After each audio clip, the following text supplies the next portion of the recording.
Hi.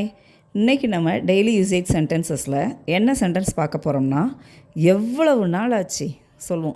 ரொம்ப நாள் கழித்து ஒருத்தங்களை பார்த்தா சொல்லுவோம், எவ்வளோ நாள் ஆச்சு உன்னை பார்த்து அப்படின்னு சொல்லுவோம். சம்டைம்ஸ் எவ்வளோ நாள் ஆச்சு நம்ம வெளியே போய் அப்படின்னு சொல்லுவோம். இந்த எவ்வளவு நாள் ஆச்சு இதை எப்படி நம்ம இங்கிலீஷில் பேசலாம் அப்படிங்கிறத பார்ப்போமா.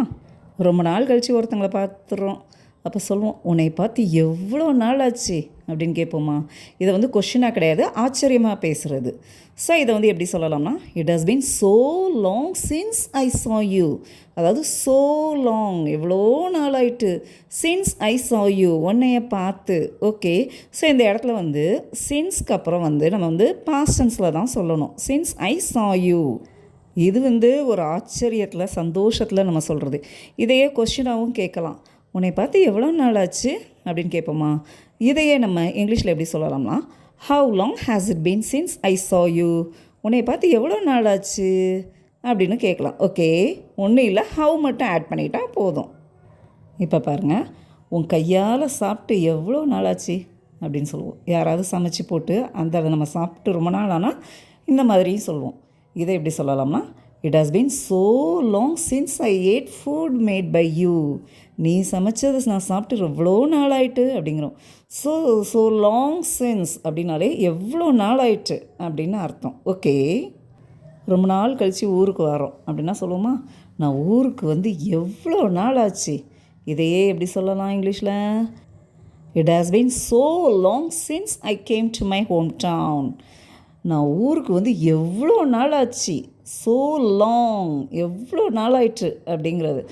ஸோ ஊருக்கு வந்தாச்சு, பார்த்தாச்சு, சாப்பிட்டாச்சு. இப்போ இதெல்லாமே நமக்கு சந்தோஷம் தானே. இவ்வளோ சந்தோஷமாக இருந்து எவ்வளோ நாள் ஆயிற்று. இதையுமே நம்ம இங்கிலீஷ்லேயே சொல்லலாமா. It has been so long since I felt this happy. So இவ்வளோ சந்தோஷமாக இருந்து எவ்வளோ நாள் ஆயிட்டு. It has been so long since I felt this happy. இப்போ இந்த சென்டென்ஸ் பாருங்கள், இது வந்து கொஷின் டைப்பாக வருது. கார் வாங்கணும்னு எவ்வளோ நாள் ஆசைப்பட்டேன் தெரியுமா உனக்கு அப்படிங்கிறோம். அதாவது ரொம்ப நாள் ஆசைப்பட்டு நம்ம வாங்கிட்டோம். ஸோ இதை எப்படி சொல்லலாம்னா, do you know how long I wish to buy a car. இங்கே வந்து விஷுனா அதாவது வாழ்த்து சொல்கிறதுங்கிறது அர்த்தம் கிடையாது. விஷ்னா wanted. Okay, so do you know, உனக்கு தெரியுமா, ஹவு லாங் எவ்வளோ நாள், I wish to buy a car, car வாங்கணும்னு ஆசைப்பட்டேன். So do you know how long I wish to buy a car. வெளிநாடு போகணுன்னு நான் எவ்வளோ நாள் ஆசைப்பட்டேன் தெரியுமா. Do you know how long I wish to go abroad. அப்ராட்னா வெளிநாடு. So do you know how long I wish to go abroad.